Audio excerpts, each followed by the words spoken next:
भैया, अब हमने लकड़ियां तो काट ली हैं, चलो अब चलते हैं। गुरुदेव हमारी प्रतीक्षा कर रहे होंगे। हाँ हाँ रामानंद, हम अभी चलते हैं। इतना कहकर दोनों भाई लकड़ियां लेकर वहां से चल देते हैं। गुरुदेव, आंखें खोलिए गुरुदेव, देखिए हम लकड़ियां लेकर आ गए हैं। ठीक है पुत्र, तुम इन लकड़ियों को बाजार से बेचकर कुछ राशन ले आओ। हमारे पास तो जितना धन था वह समाप्त हो चुका है। परंतु गुरुदेव, आपको धन की क्या आवश्यकता है?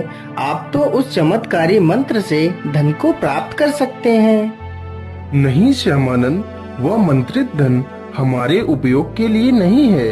वह मंत्रित धन जगत कल्याण के लिए ही है। जिस मंत्र का उपयोग मैं एक वर्ष में सिर्फ एक बार ही कर सकता हूँ। श्यामानंद, तुम जल्दी से बाजार से लकड़ियाँ बेच आओ। कल सुबह हमें शहर के लिए प्रस्थान करना है। श्यामानंद लकड़ियों का गट्ठर लेकर बाजार की ओर निकल पड़ता है। बाजार पहुंचकर श्यामानंद लकड़ियां बेच देता है और बाजार से दाल चावल खरीदकर वापस अपने घर की ओर निकल पड़ता है।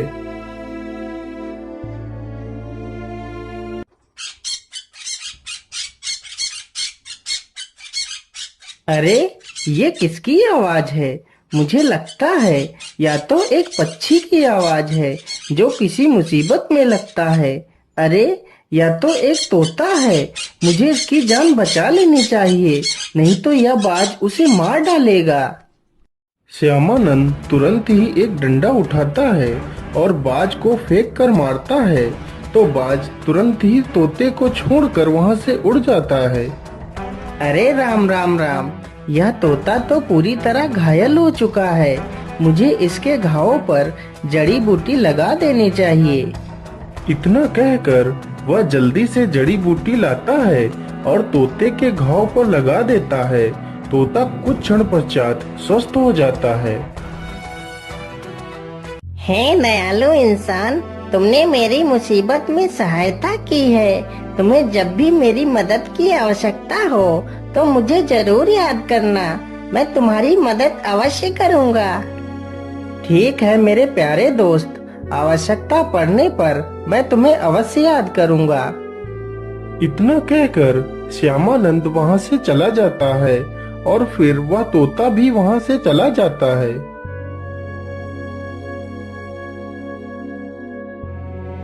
सुबह होते ही वह दोनों शिष्य तथा वह साधु तीनों शहर की ओर निकल पड़ते हैं। चलते चलते वह तीनों एक जंगल से गुजरते हैं।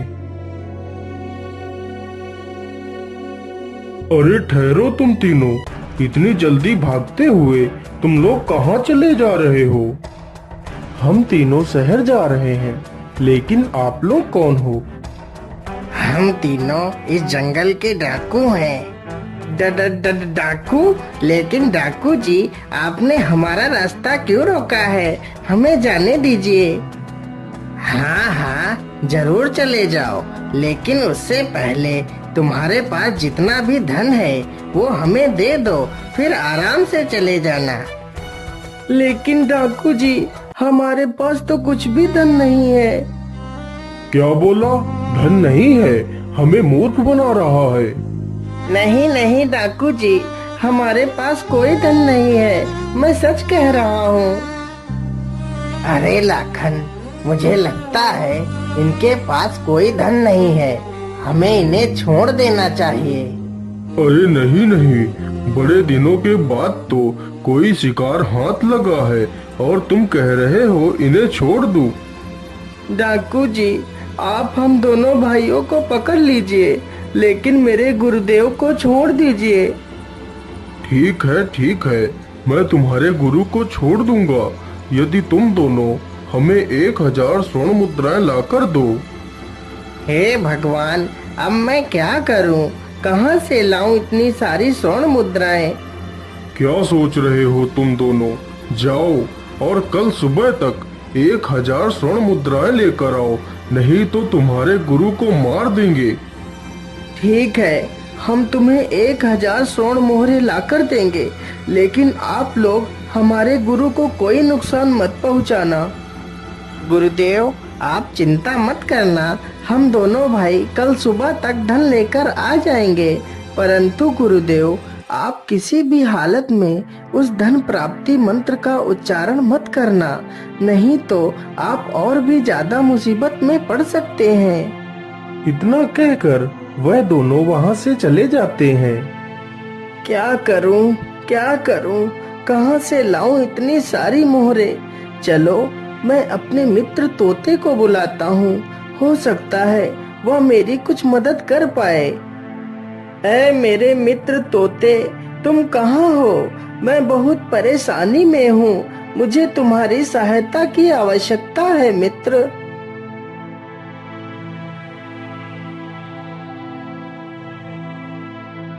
अरे, यह आवाज तो मेरे मित्र की है, चलो चलकर देखता हूँ।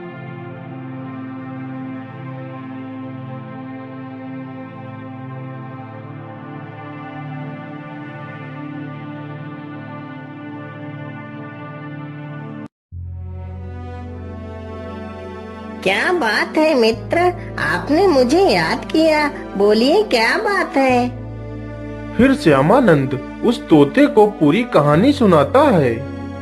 मित्र, मैं तुम्हारी मदद तो कर सकता हूँ, लेकिन इसमें तुम्हारी जान को भी खतरा हो सकता है। मैं ऐसी गुफा के बारे में जानता हूँ जिसमें डाकुओं ने बहुत सारा धन इकट्ठा कर रखा है। तुम वहीं से 1000 स्वर्ण मोहरे लाकर अपने गुरु की जान बचा सकते हो।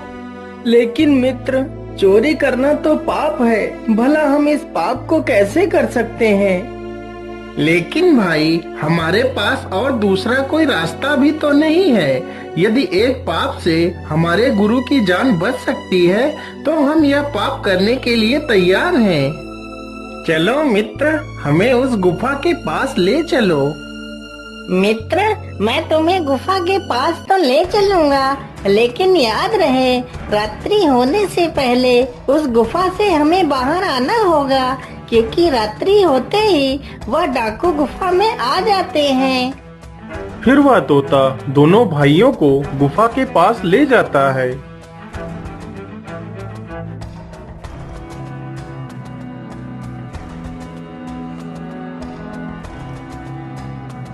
मित्र, यही वह गुफा है जिसमें खजाना छिपा है। फिर वह तीनों गुफा में घुस जाते हैं और खजाना ढूंढने लगते हैं।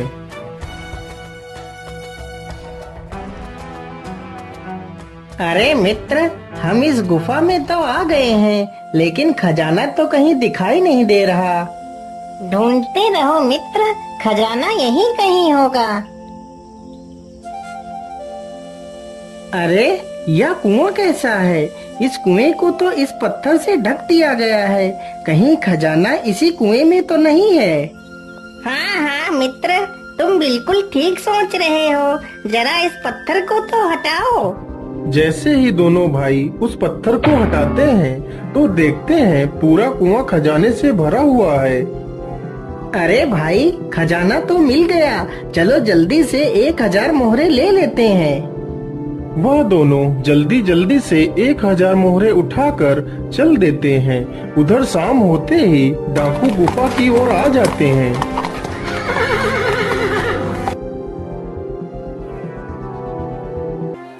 अरे भाई, यह आवाज तो किसी के अंदर आने की लग रही है।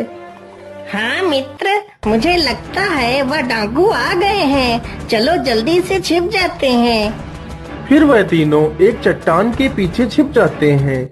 उधर वह डाकू उस साधु को पेड़ से बांध देते हैं और उन दोनों भाइयों की प्रतीक्षा करने लगते हैं। इसी प्रकार वह साधु तथा वह दोनों भाई बड़ी ही कड़ी मुसीबत में फंस जाते हैं। इसी प्रकार डाकुओं को प्रतीक्षा करते करते सुबह से दोपहर हो जाती है, लेकिन दोनों भाई वापस नहीं आते।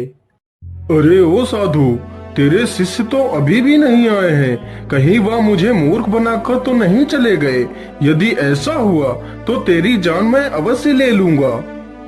नहीं नहीं डाकू भाई, आप मुझे मत मारिए, आप मुझे छोड़ दीजिए। हाँ हाँ, हम तुझे छोड़ देंगे यदि तू हमें ढेर सारा धन दे। ठीक है, मैं तुम्हें खजाना दे सकता हूँ, लेकिन तुम्हें खजाना मिलने के बाद क्या तुम मुझे छोड़ दोगे? हाँ हाँ साधु, मैं तुझे छोड़ दूंगा, पहले तू मुझे खजाना दे दे। फिर साधु उसी धन प्राप्ति मंत्र का उच्चारण करने लगता है। तभी आसमान से हीरे जवाहरात सोने की मोहरें गिरने लगती हैं। यह देखकर सारे डाकू खुशी से झूम उठते हैं और सारा धन इकट्ठा करने लगते हैं। अरे मित्र, मुझे लगता है सुबह हो गई है। तुम जल्दी से जाओ और देख कर आओ क्या वह डाकू गुफा से बाहर चले गए।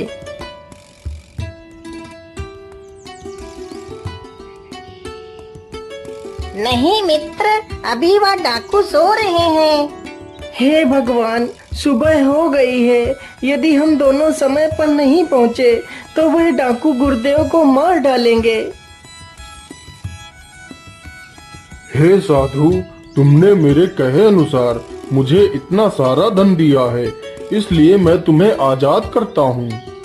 ठहर जाओ लाखन, ये सारा धन मेरे हवाले कर दो, नहीं तो तुम सब लोग मारे जाओगे।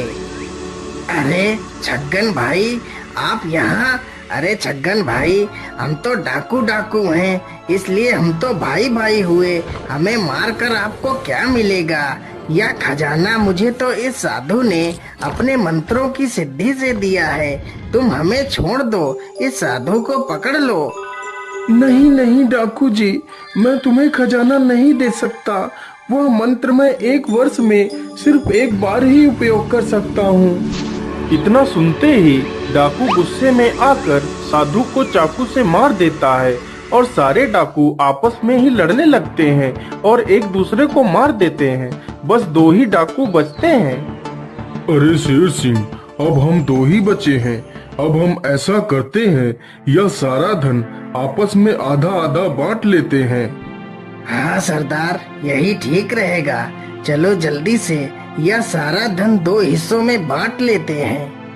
हाँ हाँ शेर सिंह, लेकिन उससे पहले कुछ खा पी लेते हैं, फिर आराम से धन के 2 हिस्से कर लेंगे। शेर सिंह, तुम बाजार जाओ और कुछ खाने के लिए ले आओ, तब तक मैं खजाने की देख रेख करता हूँ। ठीक है सरदार, मैं अभी खाना लेकर आता हूँ। मेरा नाम लाखन है बेटा, मैं ऐसे ही नहीं तुम्हारा सरदार बना। यह खजाना सिर्फ मेरा है।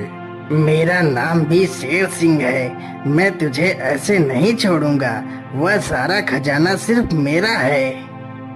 फिर वह बाजार से खाना खरीद कर लाता है और उसमें जहर मिला देता है।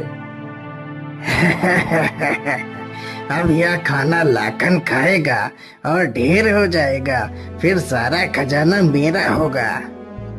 अरे सरदार, तुम कहाँ हो? देखो मैं खाना लेकर आ गया हूँ। लाखन एक पेड़ के पीछे छिपकर यह सब देख रहा था। जैसे ही शेर सिंह पीछे की ओर मुड़ता है, तभी लाखन पीछे से शेर सिंह को तलवार से घायल कर उसे मार देता है।